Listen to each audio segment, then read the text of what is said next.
Welcome to episode 200 of Success Superstars with my special guest, Mike Simonsen. Mike, welcome. Thank you, Mark. Great to be here again. Yeah, so excited. Episode 200, I had to have one of the most special people in the world on episode 200, and you and the relationship we've had with Altos is such amazing. I'm so honored to know you and the contributions you're making to the industry with Altos Research. Well, thank you so much. It's really been it's been a good year working together. We've done some good stuff, haven't we? Yeah, we really have. And of course, you've done some great work with the Wall Street Journal and Forbes and others, and you're really building some traction with Altos, yes? Yeah, for sure. It turns out the last few years, people really needed to know what the heck was going on in the real estate market, and so we were able to provide that the insight when it was needed. When it was needed. Yeah. Well, let's go back and unpack the little things. Tell us a little bit about your journey. Did one day you just pop up and say, I need to create this data research company? And how did it happen? I have always done data software. Mm-hmm. So I have, for 30 years of a Silicon Valley career, built data software. 20 years ago, two bubbles ago, I bought a little old overpriced house in Silicon Valley, and I needed to know what was going on. And the NASDAQ bubble at the time was 1999 and 2000. It was bursting in 2001. And we knew it, but we needed to know what was going on. And basically, what I started doing was building the data because I was a consumer and I needed to understand what was happening to my giant mortgage. I'm 30 years old with $1 million mortgage, and I needed to know what was going on. And so I started building the data so that I could understand. And you couldn't get the insight from anywhere. The best agents knew it in their bones, right? Could describe it, but didn't really have anything they could put in your hands. You had to trust them. And certainly things like the newspaper didn't know what was going on. So I created Altos because I was sitting there in a turbulent economic time with trying to make buying and selling decisions. And there was no information. And I built it just for my own needs for several years. And then it was 2006, January 1 of 2006, 16 years ago, that we decided to launch it, commercialize it, turn it into a company that we could then bring to agents around the country so that they could inform their clients. Well, it's like all great companies were created from a problem that you created a solution for that was really to solve your own real estate investment issue. So what a great story. And now the success over the last 16 years has been exponential. It's been really exciting. Yeah, it's fun. It's fun to be able to help. We cover every zip code in the country, and so it's been really exciting to be able to, watch the markets in different places in the country change differently, and how consumers change, and migration patterns, and all those things that impact what we do every day. Well, and it's so important you mentioned that different markets do different patterns. I was just looking here in Texas across two different markets. One has no inventory, and one has over a year's worth of inventory. Wow. And that's pretty rare in any of our markets today to have one pocket that has inventory. But, you got to look at the hyper-local market, right? That's right. And, we like to look at in the zip code, but inside any given zip code, we do 4 price range segments. So the high end of the market may be behaving differently from the low end. Right. And so you can, when you're talking with a buyer or seller, they may have an opinion about what's happening in the market. And they say, I saw that I'm going to list my house. I'm going to overprice it because I saw the one down the street went, it went in a day and a half. But then we look at the data and we say, what in your price range, the median days on market is actually 40 days. If you misprice, like your house is not going to move right away. So right. Like being able to communicate in that really specific, meaningful way for the buyer and seller, that's the power in using the data like Altos. Yeah, it's one of my favorite segments because we know the top of the market or the entry-level market or the two in between, depending on where we're at, totally respond differently to market conditions. Well, so Mike, as maybe as a consumer or as a real estate professional, why would someone care about Altos and what you provide, and how could they use it or leverage it for their benefit? Well, think about what's going on right now. Think about the consumers out there who may be home buyers or sellers in 2022. Think about all of the craziness that's facing them. Mm-hmm. What's happening with inflation? What's happening with the economy? Is the economy going to stall out? Are prices going to keep climbing, or what if prices crash? Like, the consumer has all of these fears. Every consumer does. And so two things happen. One is that they love to see the data from you, your report, every Monday in their inbox. Mm-hmm. When we email out hundreds of thousands of reports for our agents to their clients, and we get this massive open rate on these emails because everybody cares. Right. And then the other thing that happens that's really awesome with market data is that it's always fresh. So when you get a lead in, maybe it's a home valuation lead, or maybe it's an expired listing, or whatever the lead is, they need to hear from you over time. They need a nurture from you. It can't just be like, here's one email and then you're done. So the market data changes every week, and you can say, while we're working together, I'm going to put this report in your inbox every Monday. I want you to look at this one number. And so you now have an automatic, richly valuable nurture contact for not only your active clients, but also for people you haven't talked to in a long time. Right. They want to know what's going on. They all think they know what's going on, but they love to see it. And Mike, whether they're more analytical like maybe you and I, where they can get all the data, if they're more of an artist, they have the visual market action index, which is basically as simple as looking at your gas meter. That's right. When this thing is going up, the inventory is getting tighter, demand is increasing. Yeah. And you can say to the client, while we have your house listed, I'm going to put this report in your inbox, and I want you to look at one number. If this market action index is falling while we have your house listed, that's the market telling us that demand is cooling off, and your competition, your supply is increasing. Right. And so if you are thinking of selling right now, I'm going to put this report in your inbox, and you can watch this one number every week, and you can calm your own fears to understand what the market is telling us. If that number is staying elevated, you haven't missed your window. So a lot of sellers right now are saying, oh, did I miss the opportunity? Is it going to crash now? Did I miss my opportunity?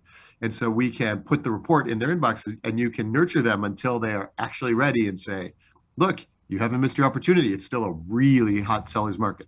Yeah, for sure. Well, speaking of that, as a student of your data and your solution, I've noticed that the insights I get from Altos are earlier than what I get from other sources. And it actually gives me a leading indicator potentially of where the market is going well before I pick it up from anybody else. Is that intentional, or am I associating things that don't associate? No, it's absolutely intentional. We watch the active market. So every home listed for sale, the pricing, the changes in pricing, the number of those that are there, those that got withdrawn and relisted, all of these actions are measurable. Traditional real estate data looks at sales that happened last month or the month before. Mm-hmm. And so, a house is on the market now in let's say early January goes on the market. It gets an offer in February. It closes in March. Traditional real estate data, you start seeing that stuff in April. Right. But in the Altos data, you see it today. And, we can say, we know exactly where the prices are. If you walk into the market today, you don't see houses that sold, 2 months ago or 4 months ago. You see what the market looks like today. And so there are signals in there, for example, watching the percentage of homes with price reductions is a leading indicator of where transactions will happen in the future. Houses on the market now, if it doesn't have an offer, it takes a price cut. And normally about a third of them do that. Sometimes that's intentional, sometimes it's accidental, but about a third of homes take a price cut before they sell. And so when the market cools, all of a sudden it might be 35, 40, 45%. More homes had to take a price cut. And so these are, you can see the demand weakening, and for homes that haven't even sold yet. So like there's powerful leading indicators in the data that you can use for conversation with your clients, that because they're like, these are the fears they have, is that the buyers are worried, the sellers are worried, like everybody needs to know what's going on. Yeah, for sure. And it's such a powerful, those leading indicators. Well, speaking of that, let's talk a little bit about, and I watch your weekly kind of commentary on the market, which is so powerful. Coming up in the first quarter of next year, what concerns you or what excites you about the data you're seeing? Well, we had obviously record low inventory in this year, 2021. And normally inventory, it obviously falls over the holidays. And then usually by like late January, inventory starts coming on and building for the second quarter is really where we have the peak number of transactions, inventory and transactions. It starts building. And so like the lowest point of inventory is usually like, maybe it's the third week of January or the first week of February, it's right in there. And then inventory starts building. In 2021, inventory, because demand was so high and because as rates were low, it was really a good time to buy a second house and not sell the first house. Keep an investment property. So in 2021, inventory kept falling all the way until the end of April 30th, before it started ticking up. And so then we were at this, crazy record low. Normally there might be 1 million homes on the market, and now there's 350,000. And now what we're looking at is a first quarter of 2022. What we're looking for are the signs. Is inventory going to look more normal, like start to climb in January and February? Or is it going to be more like last year and keep falling until April? So a few things we're looking at, the leading indicators in the data. And frankly, the closer we get to that transition point, the less I think we're going to have a normal year. Like all of the signals are pointing to a new record low inventory in the first quarter, and then all the things along with that, which means multiple offers and tough for first-time home buyers, and so like all of those things, because rates have stayed low. And so they all year we kept expecting interest rates to climb, and they didn't climb. They climbed a smidge from 2.8 to 3.1, but they haven't really climbed yet. And so now it's right at the beginning of the year, and even if rates start climbing now, it takes a few months before they can get to something that feels more expensive. Right. And so then the buyers in the pipeline are. They're more incentivized to transact because they know it's going to get more expensive. So that actually increases demand and decreases supply, even if rates start climbing today, like we're looking at lower. So we'd be later in the year before we saw any increase in inventory at all, really. And there'll be, and so that's one of the signals.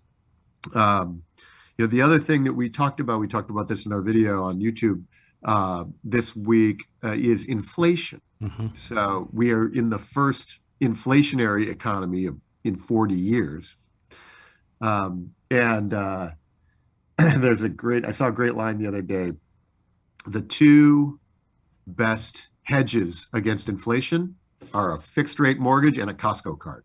Oh, wow. There you go. And so what happens is if I've got a mortgage at 3%, like everybody in the country does, and now inflation is at 5, 6, 7%, that difference is a benefit to me every day. My costs never go up. Right.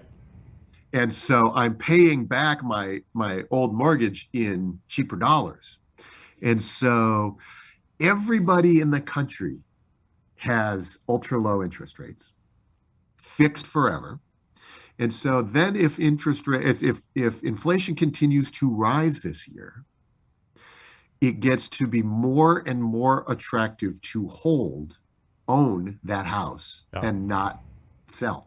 Hold, remodel, upgrade, expand, Yep. all of those kind of things. Keep it for a rental, whatever the thing is. Yes. Well, so if our watchers want to take advantage, they just go to altos.re, correct? Yeah, at altosresearch.com, altos.re will get you there too. But Okay. yes. Or altosresearch.com. Altosresearch.com. Yeah. Now, Mike, I'm going to put you on the spot here. Could we give our listeners some type of a promo or a little holiday New Year gift that maybe they Let's could do it, Mark. You know, Okay. I love the JPAR team. So yes, what we'll do is we love when I get to do these conversations with you to be able to, for those watching, we have a coupon code so that when you sign up for Altos, you type in the coupon code is JPAR 2022, Okay. and that'll get you the first month free. So you can sign up.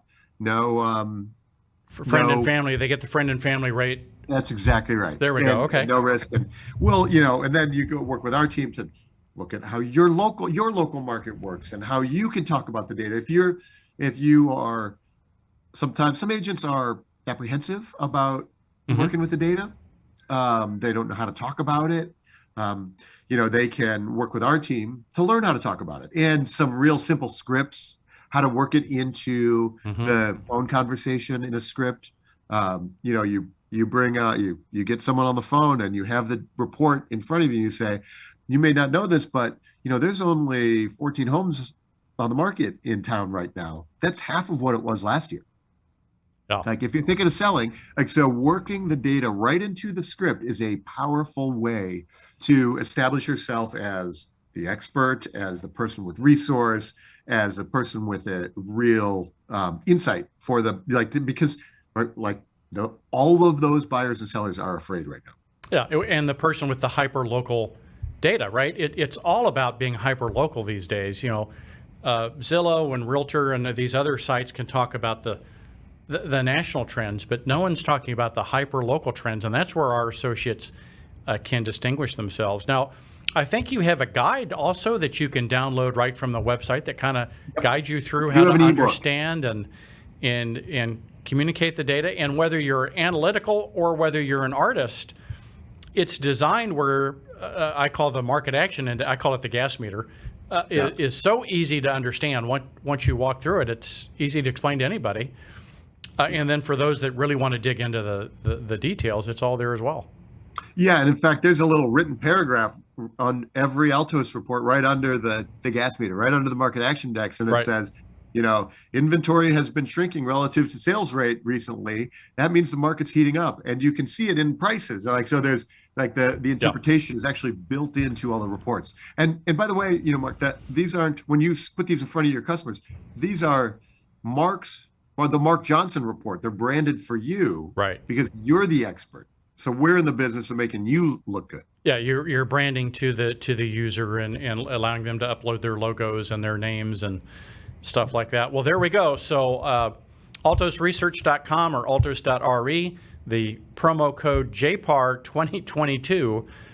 Mike, so grateful for you. Any last words of insight or wisdom for our audience? I know you have a new podcast coming out they can listen to on your YouTube channel.